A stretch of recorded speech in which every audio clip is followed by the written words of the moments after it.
That was a really good conference. I'm glad we went to the AOTA conference. It was nice. I know, it was a very eventful time. I just think it was a long weekend. I'm glad we're almost home, you know? Yeah, I'm exhausted. Do you mind turning down the air? My feet are freezing. Freezing? I can't even feel mine. Really? They might just Yeah. be asleep from our long travels. Yeah, true. I'm glad we're almost home. Ugh. One more street light. I know. Yes, alright. You ready to get out? Yep. So glad we're home. No. Can you, like, help me, please? I can't What's really wrong? feel my feet.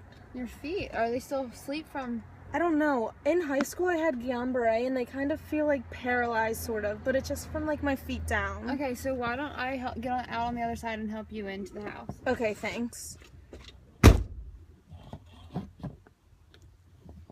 I just feel like I can't really, like, support myself. Yeah, no, not a problem. Let's go. Let me shut the door behind you. Thanks. Yeah, I can't, like, feel my feet. Does it feel very similar to like what you had in high school? Yeah, it feels exactly like it. Okay. Like, they just feel paralyzed. It's weird. And like, okay, so maybe we should go inside and, you know, us being OTs, we know the light touch assessment. Maybe we should start with that. Okay. I can use a Q-tip. Yeah, can you do that, actually? Yeah, not a problem. So much for helping me walk in. That was scary. Like, my feet just feel paralyzed. Of course, I just want to make sure you're okay. So we're going to test you now, and you know, like, with this, I want you to close your eyes, right? So Okay. that you can tell me if you feel anything. So first, that's how your touch is going to feel, okay? Okay. And Okay. do you just want me to, like, let you know if Yeah, I feel it? please. Okay. Okay.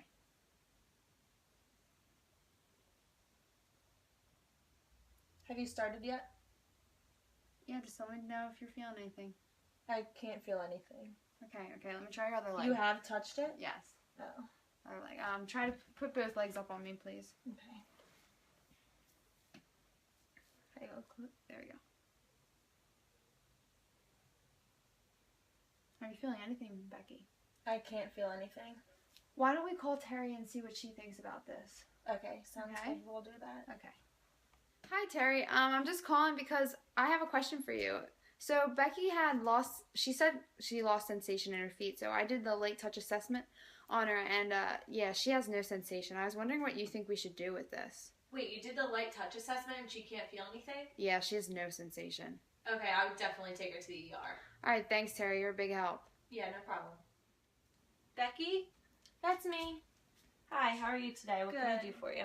I got out of the car earlier and my feet were like paralyzed kind of, and I can't really feel them. Okay.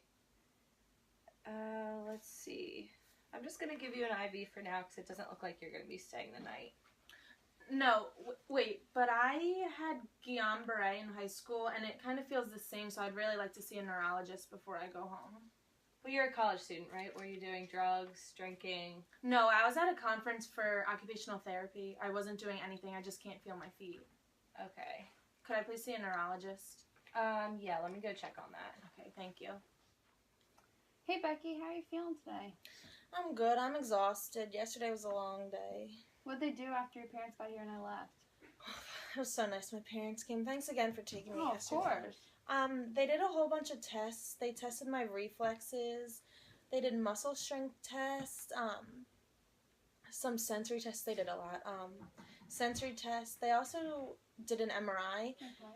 They ruled out ALS, MS, and lupus, which was really good. Wow. So that's like one thing. Positive, Yeah. Some good news. They also did a lumbar puncture, which kind of hurt, but they tested to see if I had elevated protein levels, which I didn't. Okay. And then the last thing they did was an EMG, and they put like electrodes on me, like all Throughout over. your body. Yeah, and they sent like shocks through my muscles to see if they would like respond to anything. Okay. So send impulses. Yeah. And they didn't respond at all, so they diagnosed me with Guillain-Barré again. For the second time? Yep. Well, does it look promising? Did they tell you, like, when treatment's going to start, when therapy's going to start? Like... I mean, right now I'm just, like, kind of relieved that they diagnosed me, so that's nice. I think they want to start treatment and therapy today. It just depends because I still don't have sensation. Okay. but they told me it was really good that I like came here early and like was So you caught it. Yeah, Okay. I was so able it wasn't to. as bad as last time. Yeah, I was able Okay, to recognize it since I knew what it was like before. Perfect. So we're gonna get going on treatment and see how that works. That's exciting. Yeah. I wish you the luck. Thank you. If there's anything I can do, well, let me know. I'll bring anything. All right, thanks for coming again. Of course. We are now going to show you some real-life clips of when Becky Lane lived with Guillain-Barré. She was a junior OT student when this happened. This clip shows the difficulty Becky had with moving her legs. Her cognitive functions remained completely intact, making it very frustrating for her, as she knew what she wanted to do, but had an extremely difficult time following out the tasks, as she was physically unable to do so, resulting from her syndrome. Most of Becky's therapy sessions included her working on balance, coordination, range of motion, strength, and much more.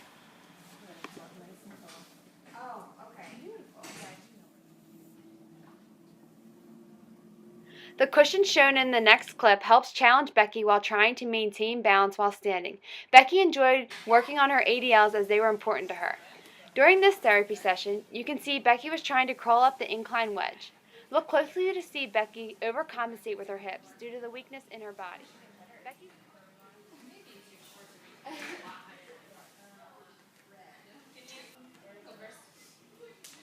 Now, Becky's therapist asked her to lift her right arm while lifting her left leg, which was difficult for Becky as she struggled with coordination.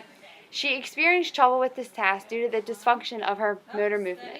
Steady. 2, 3, 4, 5. Good. Switch it. Becky is now working on her range of motion while standing with support from the walker. She is trying to increase her tolerance, balance, core, and trunk mobility.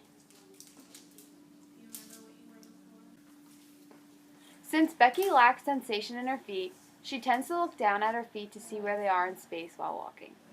Because it is important to look ahead while walking, one intervention strategy that was used was placing a mirror in front of her so she could look ahead while still looking at her feet. In this clip, you can see the difficulty Becky is experiencing with coordination and proprioception as she struggles to know where her body is in space and how to manage her body.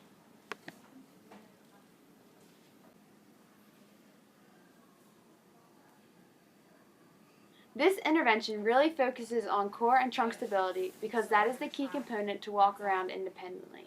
Becky's therapist asked her to place her hands in front of her and then follow with an up-down motion. You can see the difficulty Becky experiences as her core and trunk are still weak and unstable. At times. Good. Come back down. At times, Becky was uncertain and unsure of her ability as she tries to stand up while maintaining balance and coordination. While Becky and her therapist are having a catch, you can observe the weakness in Becky's trunk as she is unable to maintain stability, resulting in her falling forward. You can hear Becky's therapist reminding her to squeeze her core to help her remain in an upright posture, but it is easier said than done for Becky.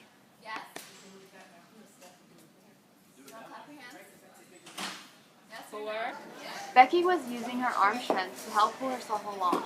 The therapist challenged Becky by placing arm weights on her wrist. As Becky is pulling herself on her way back, you can see the weakness she experiences as she becomes very fatigued from the activity. Because Becky was one of my former teammates on the swim team, getting Becky back into the pool was a key factor for intervention. While riding on different floats, Becky had to maintain trunk stability to prevent her from falling into the pool. Becky was placed on a canoe and was asked to use her arm strength to paddle and also her core and trunk stability in order to balance herself in the canoe. This last photo shows Becky's feet when her sensations in her body mix, causing her problems with the temperature regulation. As you can see, her right foot is beet red due to being overheated, while her left foot is a stable temperature.